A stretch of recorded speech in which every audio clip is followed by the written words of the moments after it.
Well, good morning and welcome to the channel. So today, as you can see, we're in Aruba, Arajanstad.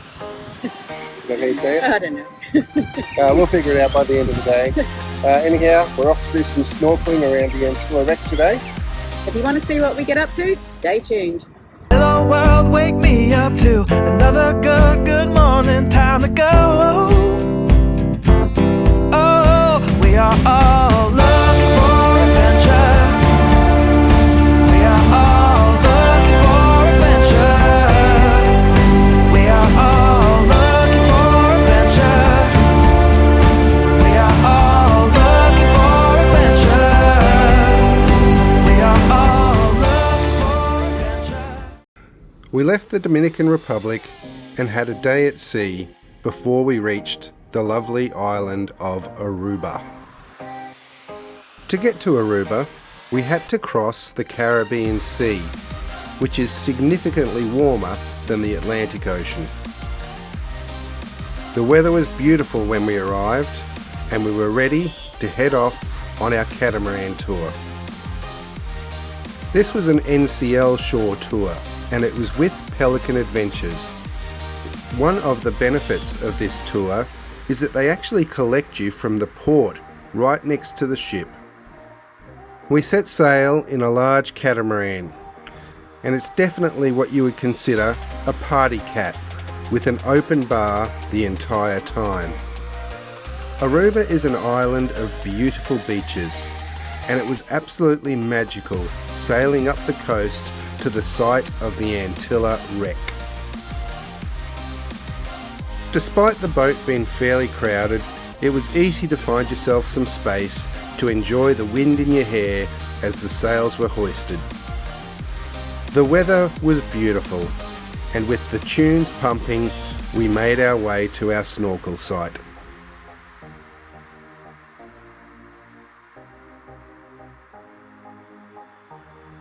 The team on the boat were pretty efficient at handing out gear, and before long, we're in the water above the wreck of the Antilla.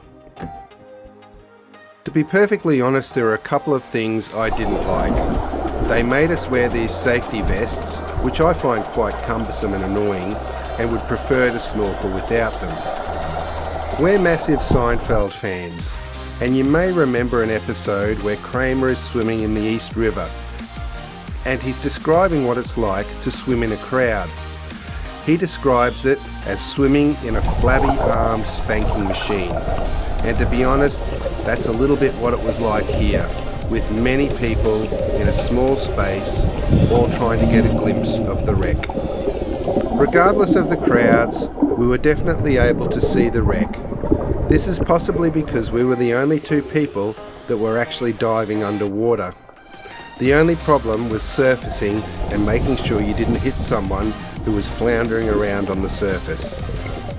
The wreck was interesting to explore and definitely had a multitude of fish life.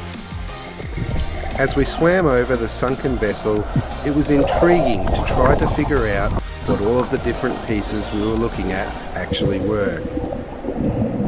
The wreck was covered in sponges and barnacles, and the visibility in the water was actually pretty good.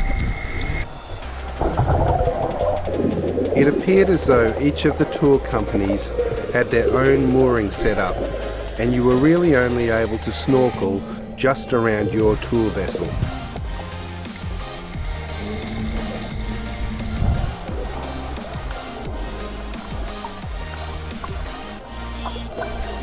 It was great to find the stern cabin and peer into the long gone windows and wonder what it used to look like inside when the boat was still afloat.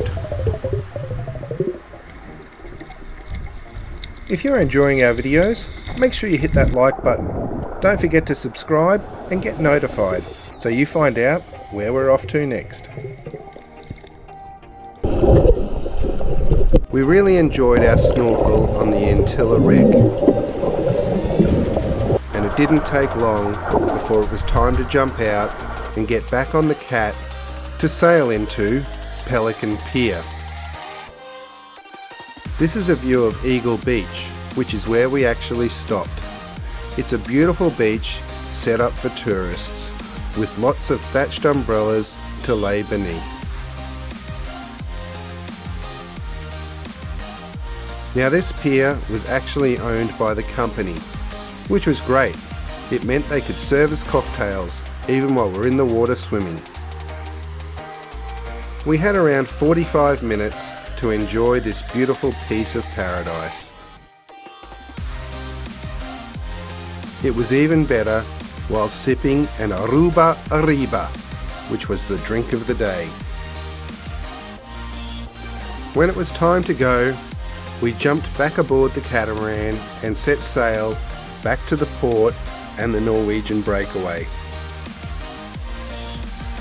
It was super windy, but lovely to be out on the ocean. Just as we were picked up at the port, the catamaran took us all the way back to the ship, saving us any sort of a walk. Once we got back to the ship, we had a shower, got changed, had a quick lunch, and headed out to explore. Being a Sunday, there wasn't much in the city that was open, but it was great to be out, walking and having a look around. Aruba claims to be the happiest island in the Caribbean, and it may very well be true. We had a fabulous time ashore today in Aruba. Remember, you too can escape the everyday. Be sure to stay tuned to where we're off to next.